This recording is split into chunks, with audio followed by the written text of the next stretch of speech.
Okay, hey, welcome everybody to our final, what was supposed to be in-person meeting of the year. We've had a really good year in a lot of ways, although it's been a challenge. I think we've had an opportunity to try out the hybrid Zoom thing, and you know, that brings its own unique opportunities for errors, and we appreciate everybody kind of working along with us on it. Think we've got a really good program tonight. We'll jump into it pretty quickly.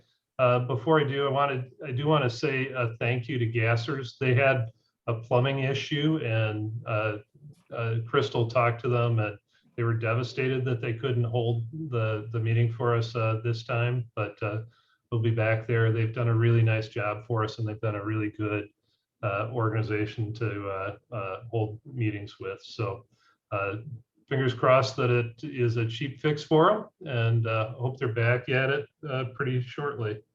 Other thing I wanted to do, two things is, number one, if anybody's done any kind of stream work associated with TU, if anybody's done any teaching, done any veterans events, or helped out with any kids events or anything, and you want to get us your hours spent at that, we're getting ready to put together our annual report, and those numbers make a difference. Those get reported up into the national, and then the national uses those to help help make the case for why what we do is important. And so just feel free to shoot them to me or to anybody else you know on the board, and we'd be happy to add you in. So doesn't have to be a big deal. Quick email with a few hours would be a great help. Third thing we wanted to do here was just sort of highlight the upcoming events, and there's a lot going on. So tonight's our last, again, supposed to be in-person meeting. Coming up, there's in May, there's the Southern Wisconsin TU Work Day, and you can see that they'll be doing some oak planting. May 18th, we're planning on a picnic in the evening. I think that's a Wednesday. Time TBD, but you know, somewhere 5 or 6 probably. Brats, and if you want to bring a rod and throw a fly in Coon Creek at the park, that'd be great. So right at the Coon Creek Park there. Coming up, June 4th is busy. We've got the Tanner Creek Stream Days, and for people that haven't done that, it's really a great event. They do stream shocking, and they show bugs, and we help kids learn to fish, and there's free food, and it's just a really nice event. And we could use either volunteers or just people that want to come out and see some of the stream work there. That same day is also the state council meeting. That's also really interesting often at the West Fork Sportsman's Club. So if you want to find out what kind of business the council's up to, it's a great way to get up to speed. Also in June, we've got the Coon Creek Trout Fest. We'd be happy to have some volunteers to help with that. We dump a whole load of fish into Coon Creek there, and bring a bunch of spinning rods for the kids with hooks and worms and bobbers, and they catch big fish and have a great time. It's a ton of fun as well. And then a couple other things coming up. We've got the Youth Outdoor Fest in La Crosse. That's also a lot of fun, very kid focused. We're one small booth out of dozens that are there. So all kinds of neat things going on. And then in August, we're planning on doing another Stream Girl event. The quiz were integral to getting that started for us. And it was a really neat thing last year. Completely exhausting. We could absolutely use volunteers to help out with it, but more to come on that. Watch the website and Facebook for that. Crystal, did I miss anything? No, I think you did a fantastic job. Thank you. That's a miracle. So in that case, unless there are questions, I'm going to hand it over to Crystal, and she'll do a quick intro for Jason, whom I think most of us know well, and we'll get started with the real meat of the program. And I'm going to stop sharing, so you can see what they've got going on. Well, I'm glad you're all here tonight. Please join me in welcoming Dr. Jason Freund, who's not only the VP of Cooler Region Trout Unlimited, but he's also a biologist at the UW La Crosse. He has a BS degree in biology, an MS and a PhD in forest resources, science, wildlife, and fishing ecology, as well as management. So his talk tonight is going to include science, bugs, flies, and maybe we can get him to give us a few tips on fishing the Driftless this spring. Welcome, Jason. Cool, thank you very much. So I put a couple of links in the chat just so they're there. So Fred had used a calendar, so that is there. And then I have this website blog thing I started with COVID and been keeping up since COVID. So if you're interested in checking out, some of this comes right from that. So I'll allude to a few of those posts about where things are. And if you want to send me an email, there's my email. And the other thing I'll just mention is, since we have a fair number on here, especially Coulee Region folks, if you are interested in chainsaw training, let me know. We have approved to fund a number of people to do that. I think we have like 4 spots open yet. So if you want to learn to run a chainsaw safely and get FISTA certified, I have at least a few spots open. I've done it before, so once you do it once, you don't need to do it again. It's a lifetime thing. So that I think is kind of a cool opportunity. So anyway, I'm going to share screen and get started. Y'all can see that, I assume? Okay, I see a head nod. Okay, so I am a little biased here, but I don't think there's anything better than spring in the Driftless. This spring notwithstanding, this has been a crap show, but we will eventually have nice days again. So ruined. Spring break, we hit that 70-degree day on Wednesday in the middle of our spring break. I caught probably 50 fish in about 2.5 hours, and it was crazy. And I haven't had a day like that since, and I haven't been able to get out since then. So anyway, here is the so a link to the blog. I know you probably can't link to it through your thing, but it's also in the chat. And then here are some of the posts that I kind of used to put some of this together, and things about the hatches of the Driftless and flies that I like. Kind of a cool, I don't know, I've got a lot of traction at one point in time, this idea about just how far the Driftless has come, how degraded it was at one point in time. And I think that's kind of a big thing that a lot of us don't understand. And then the greatest fly that's ever been made, I think the CDC and elk, it is something I use an awful lot. So that's kind of what I have there. And then just kind of remind myself, the whole COVID thing is where this all kind of came from.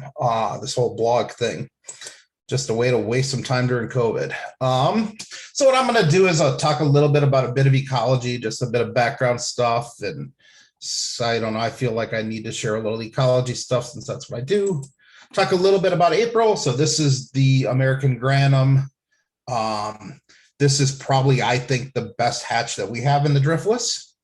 I'll talk about that a little bit and a few others. Talk about May, where we start getting into the sulfurs, so the ephemerellas can be a really spectacular hatch, probably our best mayfly hatch, other than probably the blue-winged olives, which are a little bit more consistent, but the sulfurs tend to be a little heavier when you do get them. And then June, where we start kind of transitioning into the terrestrial fishing a little bit, but also we get a pretty good hydrocyte caddis. So the net spinning caddis, I'll talk a little bit about that. They are hatching in middle end of May into June, and they can be really spectacular. Not huge numbers necessarily, but just good and consistent. And then, of course, you can just put on the old purple hippie stomper and do just fine too. So you don't exactly have to match, but there's some fun in that too. So a couple just places to look for information. Troutnut, I'll show you another image of that. That's a pretty cool website. Macroinvertebrates.org is a nice place to really kind of get into looking at what some of these things look like. Fox Valley TU has a really nice hatch chart. It's for central Wisconsin, but it works pretty well here. You may have to shift it a couple of days earlier, but for the most part, it works pretty well. And then northern Wisconsin, John Simonson has done a really nice job looking at the bugs. This, I think, mostly from the Namakagon in that area, but has some really detailed stuff there. And then I think the TroutNet site is a pretty good one. So I've used this a bunch and kind of just showing you on my 2 monitors that being able to have it on one monitor and then look at make some stuff on the other. So this is just to talk a little stream ecology. This is kind of cool. This is the same stream, just really different places in it, but they're only maybe 200 yards apart at the most. So this really kind of tranquil, slow run pool kind of area. And then this one I found last summer was really kind of cool, where the 2 branches of it come together, and the one is running north and south and it's crystal clear, hardly any algae on the rocks at all. The other running east-west just gets really different sun, so you get really different conditions. And I'm also going to assume that if you get really hot summers, that that one of them, the east-west, is warming up a whole lot faster than the north-south one does. So kind of something to keep in mind if we get some warm weather again, like we did early last year. So this ecology is kind of like one of the things. This is like one of the fundamental fisheries paper in the stream stuff that I do. And what it really just thinking about is that, so big term movements are like moving to spawn, but that just happens once a year. But we have a lot of this movement between fishes finding places to find refuge. And a lot of that is just getting out of current during floods, finding lower temperature places during the heat of summer, just finding places when you're not feeding, where to hang out, right? So where to sit when you're not necessarily actively feeding. And then these different feeding habitats to talk a little bit about in different times of the year. There's different places that fish are going to utilize a little bit more, at least the larger fish tend to, by accessing kind of different habitats. And that's what this whole model talks about, this idea of how movement is so important for fishes. And I'll get at that a little. So here's one going to Montana, especially. They had tons of issues these past couple of years with warm temperatures and people looking about where fishes have refuges. So even though we have some fairly warm stream reaches, they have some places to get out of those, and they may move into these headwater streams for short periods of time, even though they're not necessarily ideal for larger fish. But it's really important that they have a place to go, so that when the waters do cool down in the main stem, they can drop back into that. And we see similar kind of things here in Wisconsin. I think this is really cool. So Kirk Olson, who is our fisheries biologist, also his birthday today. So he was on Elk Creek. So they were just into Vernon County, sampled a fish in 2019 and so in October of 2019, so late in the year, and recaptured it about a year and a half, almost 2 later, in Warner Creek, over 30 miles away. So I think that's just kind of cool to think about how these fishes move through these systems in some cases, and how, this having lots of streams that are in good shape is really important, so they can make those sort of movements that they on occasion will do. And one of the big things, so we're talking about refuge, winter is a really huge, important one. So they tend to find deep water, or sometimes moving up a little farther into some watersheds and finding where springs are coming in. So this is pretty low in a watershed. So right now I kind of talked about this. Sometimes they move downstream, and other times they're moving upstream. So kind of depending on where they can find low current velocities, so they don't have to spend much energy, and hopefully finding relatively warm water. And as cold as we were in January this year, it was kind of cool driving around the coulees a little bit and looking at the places that were ice-free versus those that had ice. Those would be the places to come back to in the winter, and also in the middle of summer, because it means that they have a lot of spring flow, and that's why they're staying open. And I also think it's kind of cool is that they also often use warm water streams. As a matter of fact, pretty much every year there are reports of people catching trout in the Mississippi River ice fishing.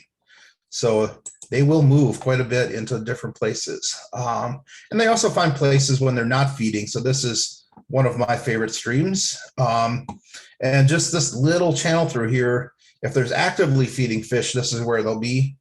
Less active fish will be tucked way up into these weeds sometimes.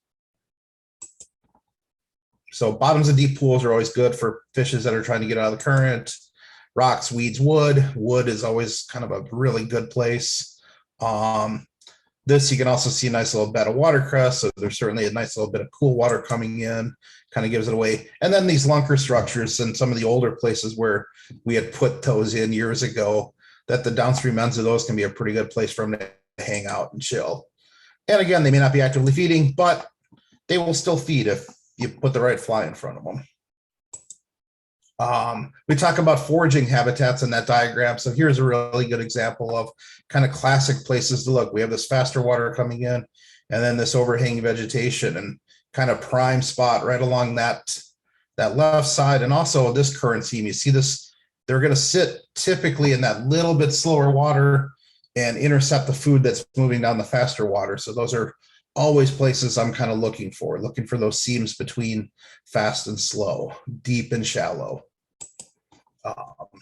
Because current delivers food, but it also requires a lot of energy. So in this kind of location, these inside corners tend to be really good, especially the farther up you get sometimes, tend to be where the larger fish tend to hang out.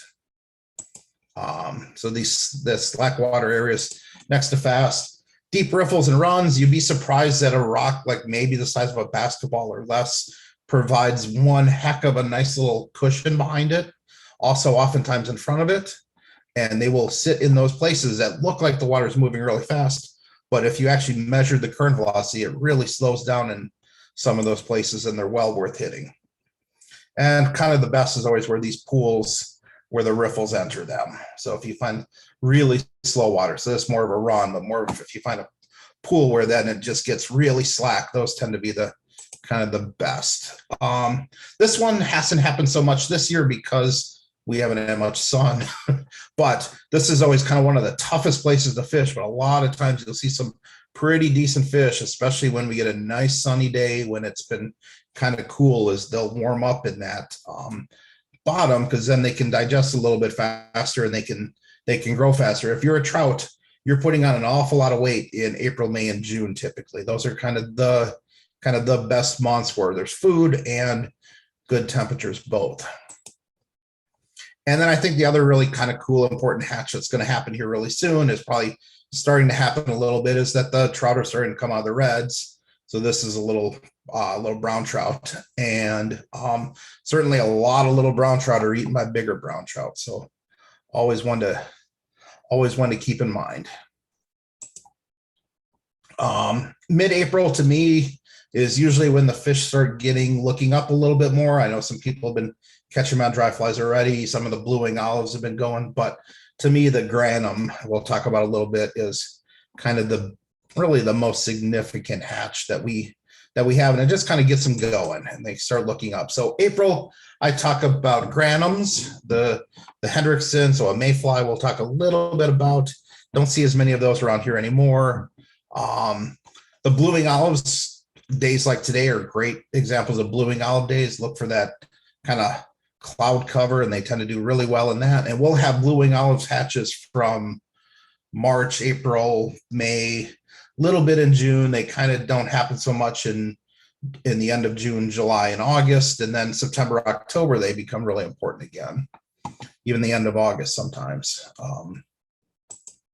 So here's a granum, the Brachiocentrix. If you really want to get into granums and learn a lot about them, I will try to remember to post at some point in time on the Facebook page a talk that Tom Lager had done for Central Wisconsin. That was really, really fantastic and got in a ton of detail about the granums. But to me, the granums are really kind of the best hatch we have. So they're case building. They use organic matter. So caddis either build a case, they're free living in some cases, or they'll talk about the net spinning like the hydrocycle. So they have a couple of different ways in which their larvae live. These guys build a little case. A lot of places, this is the one that you hear about Brachiocentrix as the Mother's Day caddis.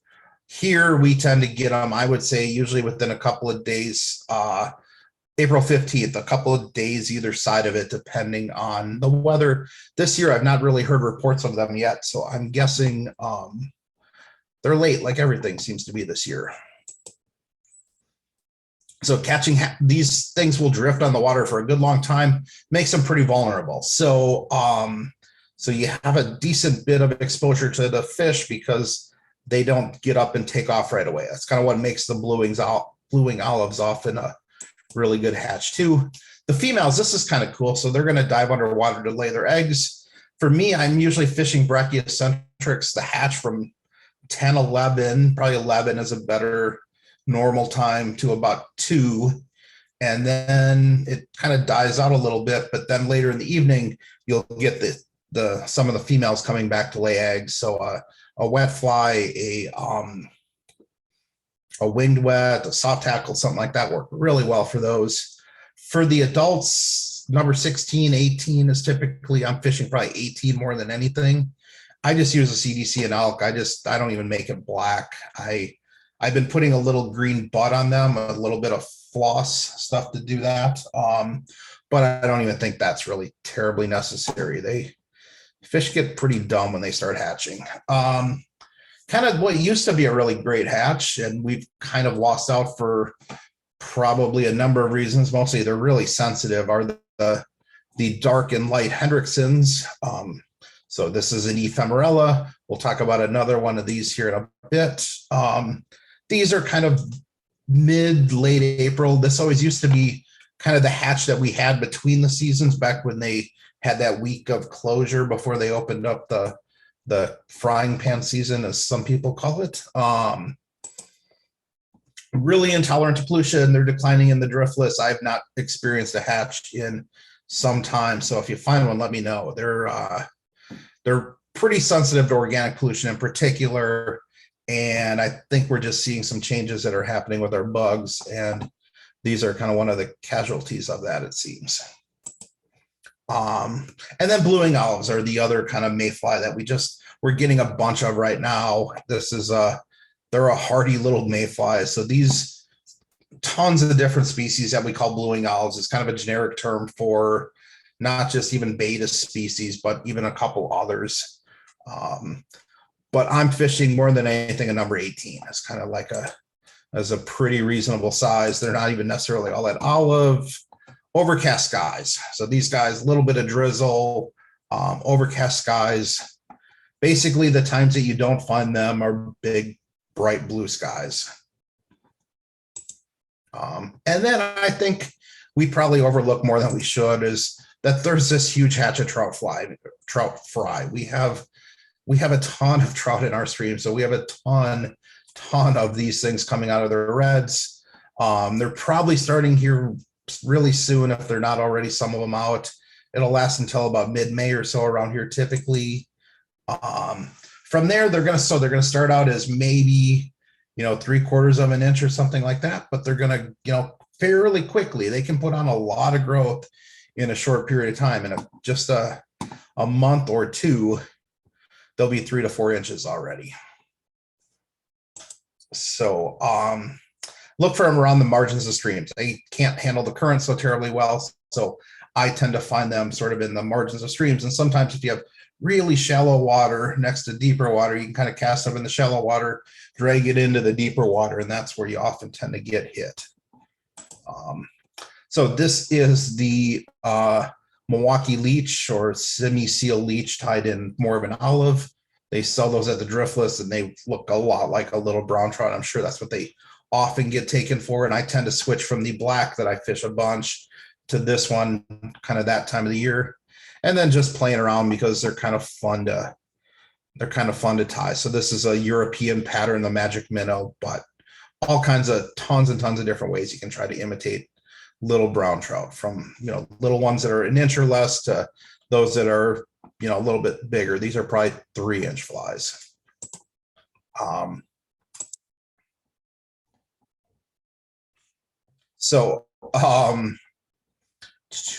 Just looking at the chat real quick, saw something in there. The granums are kind of the most significant one.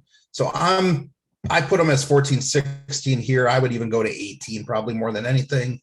Some of the others, though, that we see are, the hydrocycle. So we don't get them in the kind of numbers at once, but we get them, first of all, probably about a 14 is the most common size. And they just are a hatch that happens for a long period of time.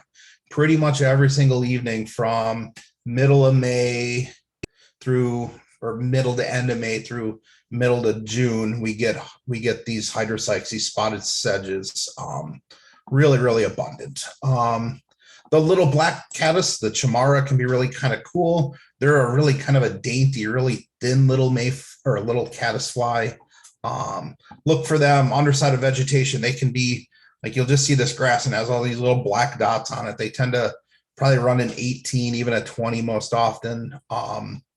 And they can be really good. So, don't ignore the riffles, not just the ones that you can Euro nymph. I don't know. Yeah, not a big Euro nympher. But little tiny rock places, all these little tiny places where you see a little bit of slacker water intermixed in this faster water are going to be places that fish are. And if they're sitting in a riffle, they're there to feed. So back to that beginning thing, we talked about that whole dynamic landscape model.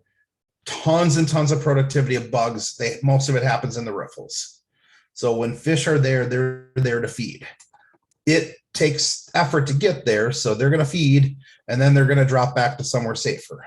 So I always hit these kind of places because it's where you're going to find the most active and typically the dumbest fish, because they're actively feeding. They're not as concerned about safety kind of during that time.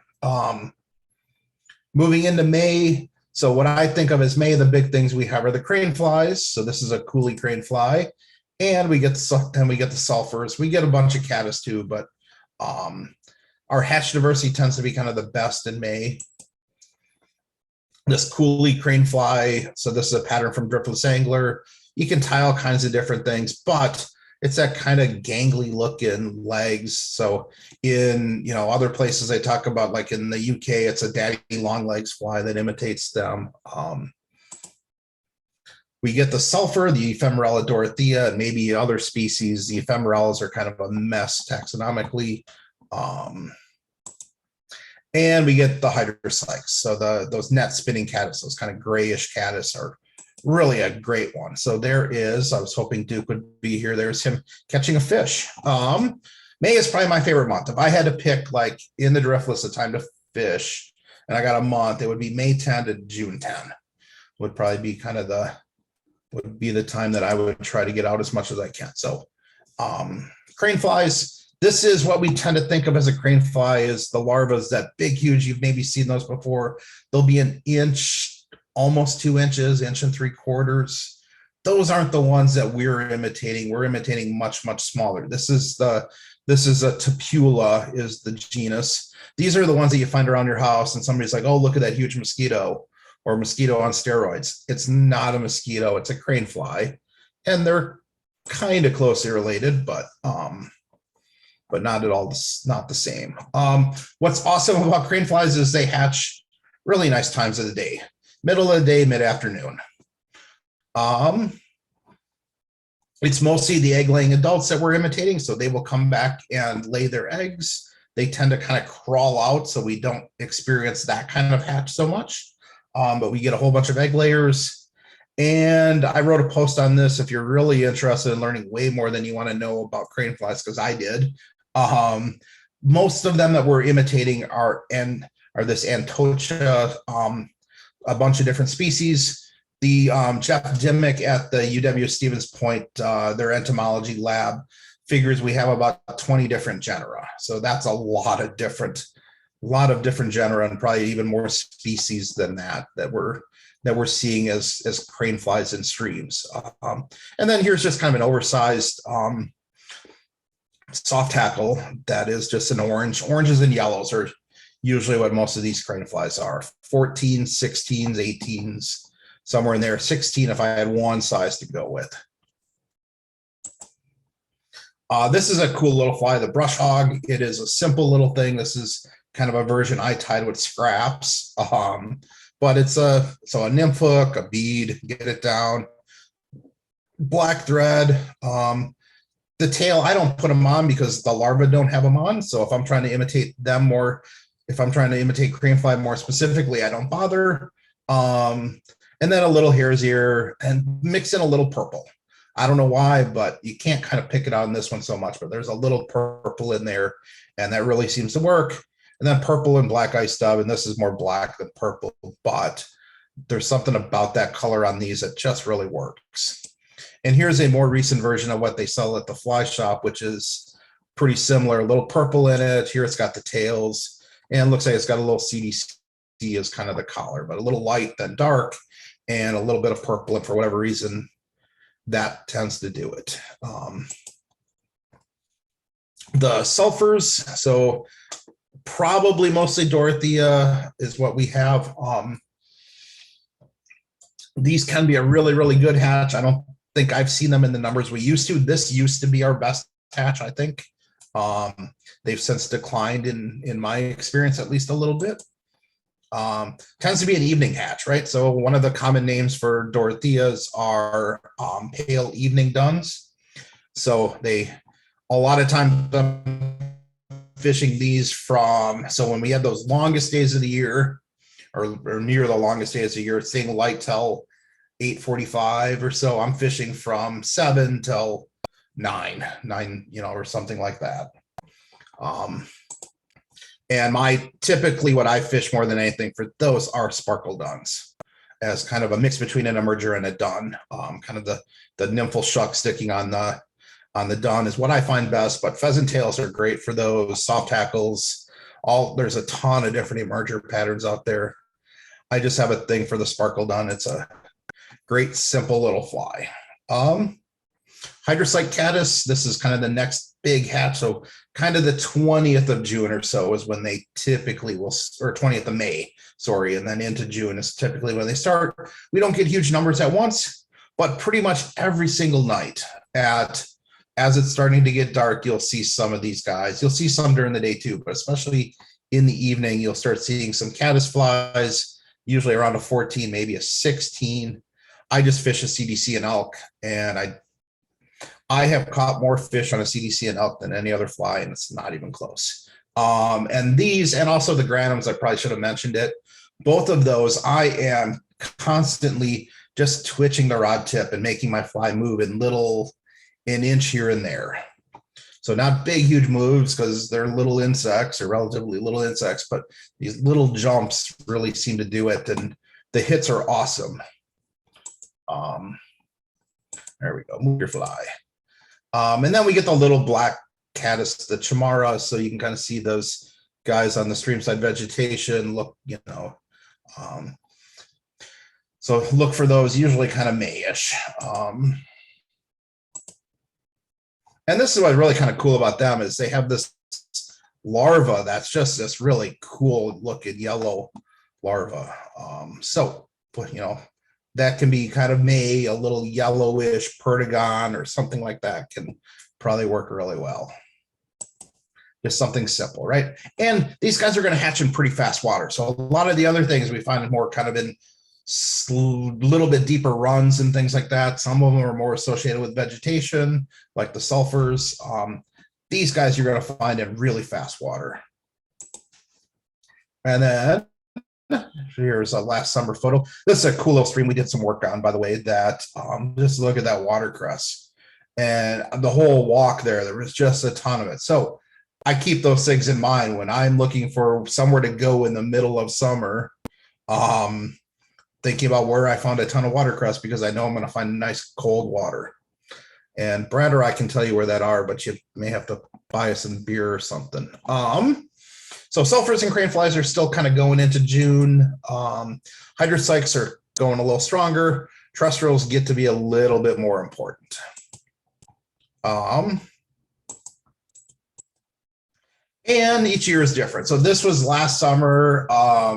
Early on, if you remember, early in June, we hit mid 90s for a good spell of days. We were a little dry there. And this was on the West Fork of the Kickapoo. We were hitting 73 degrees. So I'm looking for small water then and trying to find some places that are going to hold up to be a little bit colder. Other years, you don't have to worry about this at all. So this year is, who knows, maybe shaping up to be one of those that we don't have to worry about it so much. But just a cheapo, I can't remember what I paid for this, 20 bucks or less digital thermometer I carry around with me. It's just kind of a great way to figure out where not to fish more than anything else. I think so. As we're starting to move into terrestrials, I mean, you're fishing these earlier, but to me, like endish of May, last week in May into June, July, August is really kind of terrestrial time. And the Hippie Stomper by Andrew Gerlos is just an awesome, easy little fly. Or buy them at the Driftless Angler. But just works incredibly well. It's like it to me is a terrestrial just perfectly built for our streams. It's kind of a scaled down, not one of these big, Chernobyl hoppers that are 3 inches long, but something much more reasonable for our smaller streams. And this was him tying at the Bad Axe Country Club a couple years ago. And then this is a fly that I tie. This is kind of a takeoff on the Wendelberg cricket. Just a simple little kind of, I just use some awesome possum dubbing, a little bit of turkey, although this one I can tell is one I tied with some web wing or whatever, wing web stuff. Rubber legs are essential. Round rubber legs are better than any others that I found. And then just a little bit of foam so you can see it better. This thing's going to float really low. So this Hippie Stomper is going to float through anything, even the fastest riffles and stuff like that. This guy is going to be for much more like big, slow pools and things like that. I do really well on that simple little fly. I call it a cricket. It probably is just as much a beetle as anything else. So when it's really hot like it was last year, look for small water. So this is my friend Mike. We're fishing a well-known brook trout stream, let's just say, because it was pretty darn hot early last year. So this is where we found some refuge. And then kind of last, just to talk a little bit about where to fish. So Kirk did this for me for something else. There are 7,386.22 miles of designated trout streams in the polygon that they have for the Driftless area. So better way to put it, there's an awful lot of Driftless trout streams. You will run out of time before you run into all of them. So there's just a ton of places, and you kind of look at the diversity. So here we are, kind of the West Fork watershed, the Kickapoo River watershed coming together, the coulee systems over here, Mormon Coulee just above it, getting down into the Bad Axes, the north and south, all these rivers that drain into so Richland County, the Pine and the Willow and Bear and all of those. And then you get down south of the river. I hardly ever make it south of the river anymore, I'll be honest, because why would I drive from La Crosse here all the way down here when if I drew a circle, I've got, probably a couple thousand miles of stream. So I just did this for fun, did this on the Wisconsin Trout Tool, great resource if you've never used it. You can find it on the DNR website if you just search Wisconsin DNR Trout Tool or something like that.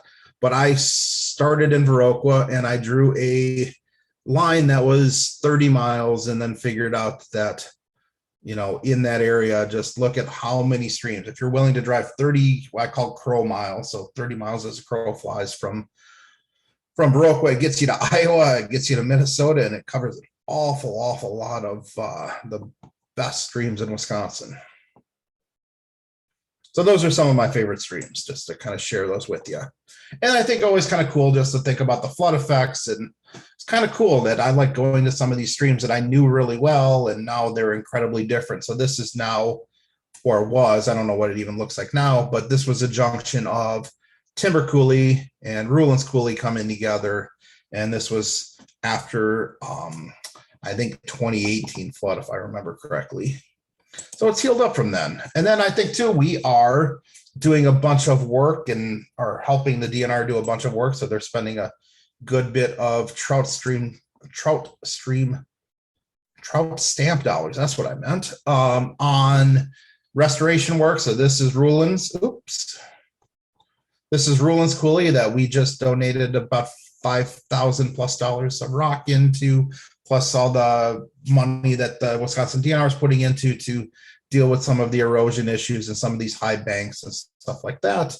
And then here is a finish. This is kind of a really heavily grazed pasture on Bohemian Valley that is really nicely holding fish. I probably caught several hundred fish out of Bohemian last summer alone. Right, so here kind of soon to be new streams. So these kind of wide, shallow places and some of these that are going to get some work done in these next couple of years. And you'll be surprised how quickly the bugs come back. Bugs are really adaptable, really quick to recolonize. So some of these places that the hatches have gone down a little bit, if we have some better water, that they may come back even, they may come back pretty strong. Getting a little crowded with COVID. So I always think this is kind of cool just to talk a little bit about and kind of where to find. So fish some places where others won't. That is my kind of rule of thumb. Like if you want to find solitude, don't drive along Timber Coulee on Highway P and think you're going to find a place, but go places where others aren't going to go. Small streams. So move up to the headwaters. A lot of people don't like fishing that stuff. Some of the lesser known watersheds. So moving out of the West Fork and Timber Coulee and moving into other places instead. I call roll casty water. So get in places that have tree cover and that are a little gnarly. A lot of people, a lot of fly anglers especially, will totally ignore them because they're not necessarily easy, but they can be a fun challenge. And I don't do this as much as others. I know it's not my favorite thing to do, but find those places that are not eased, get in the water, stay in the water, access the water legally and stay in the water. And those places are often a little bit less fished, or go and ask permission. There's a number of places I've asked permission and they're generally pretty friendly and allow you to go do that. You just need to ask. And I don't know, summer in the Driftless is just spectacular. So these are a couple of shots from last summer. I think last summer anyways. My friend Ben, we're out cooking deer heart kebabs after doing a little fishing and then before going and doing some more fishing.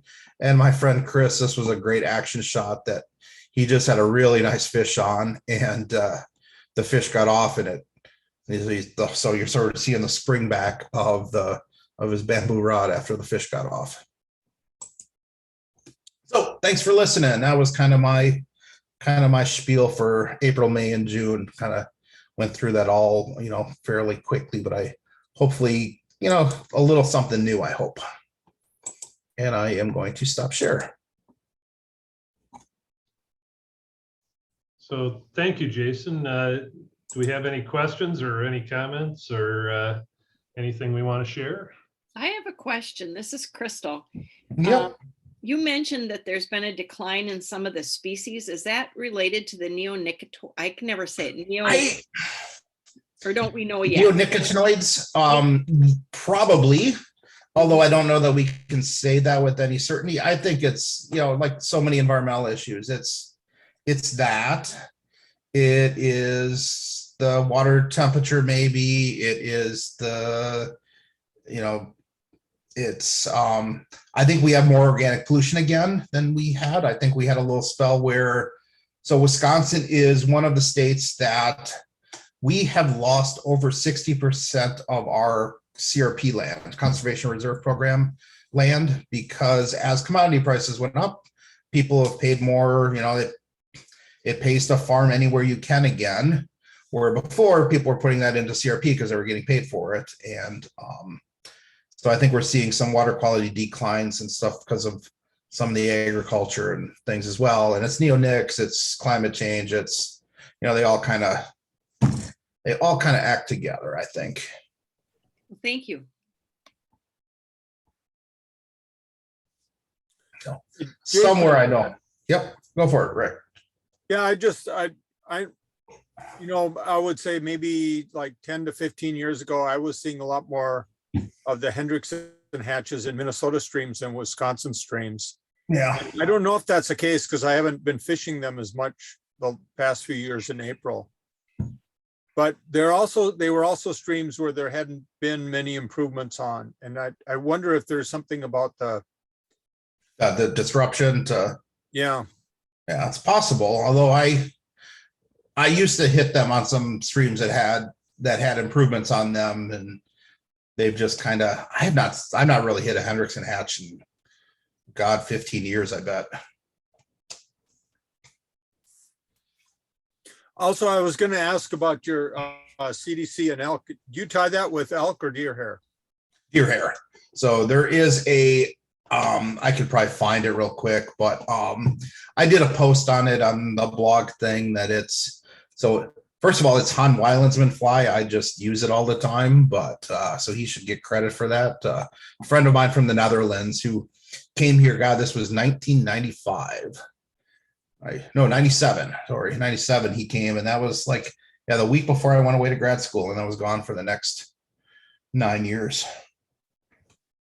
No, awesome killer fly. Yep, deer hair. As a matter of fact, I just got another nice piece of it. So Okay. blue ribbon flies in West Yellowstone there is nowhere better to find really, really good deer hair for that. Well, I use that fly all the time and I tie it with deer. And I was just wondering if you, Yeah.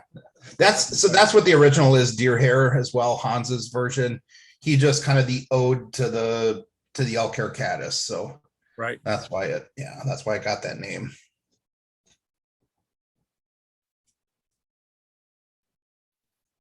So I thought it was interesting on your fly size chart. Every month you had the size going down by the hook size going down by a couple there. I thought that was an interesting pattern. Yeah, we tend to get, at least around here, the bigger bugs tend to be a little bit earlier, but not always. And so that was something I did years and years ago.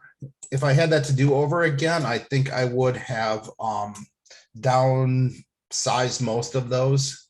I think a lot of those that I had on there were on the larger size or the larger side of things. So how do you go about finding these smaller streams in the less well-known watersheds? What's your approach? I have not used it yet much, but I just started the 5-7 day thing to what is that, trout routes.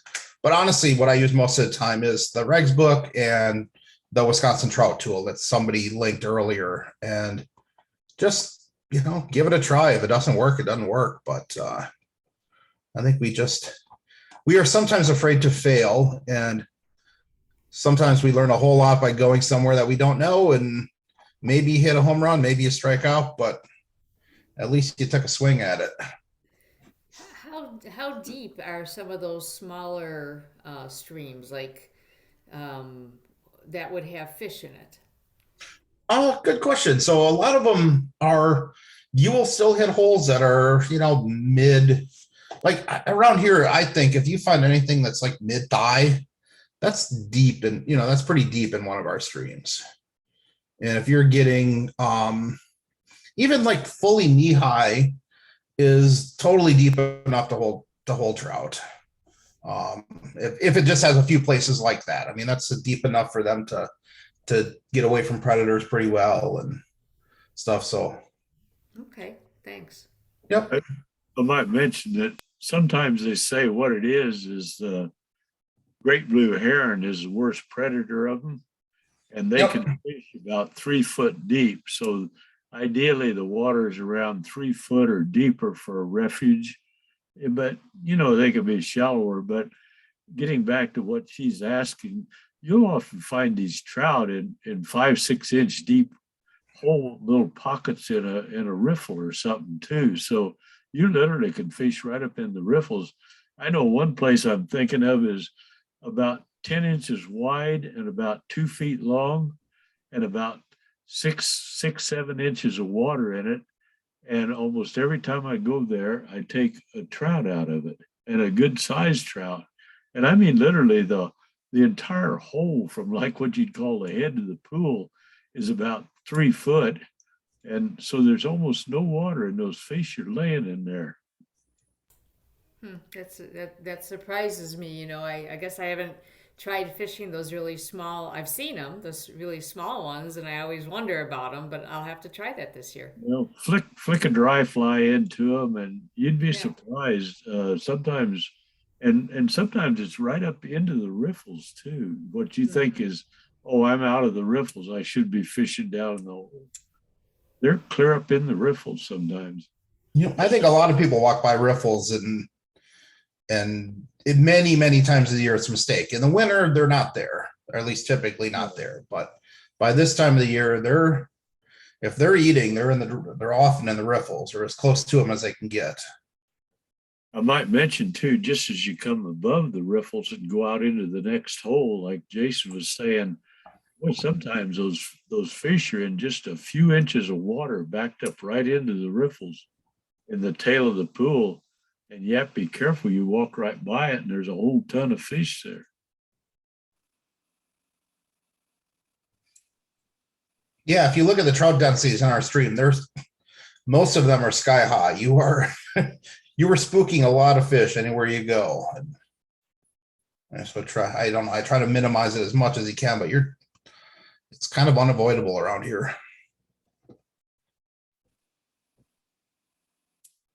Well, Jason, as usual, you did a great job. We always enjoy hearing from you. Well, thanks. That was fun to put together.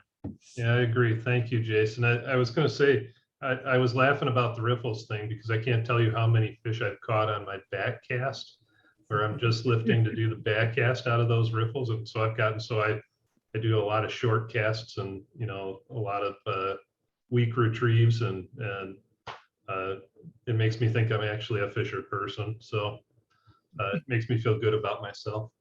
So anybody else have anything else for Jason? Yeah, Jason, what's your blog again? Is that the scientificangler.com? Scientific Fly Angler. It's in the chat there somewhere. Yeah, I think you had it up earlier there. I don't know if it's in the chat. You had some really nice art, you know, written pieces in there, Jason. It's been fantastic. It was funny. This last week, I wrote a post about bluegill sex.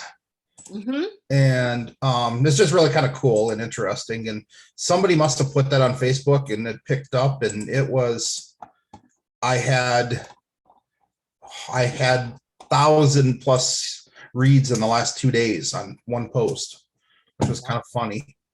So. Yeah, it's in the chat. I see it now, Jason. Yeah, I just put it in there again. I'm going to stop recording. We can just chat instead. Yep. So. So thank you very much.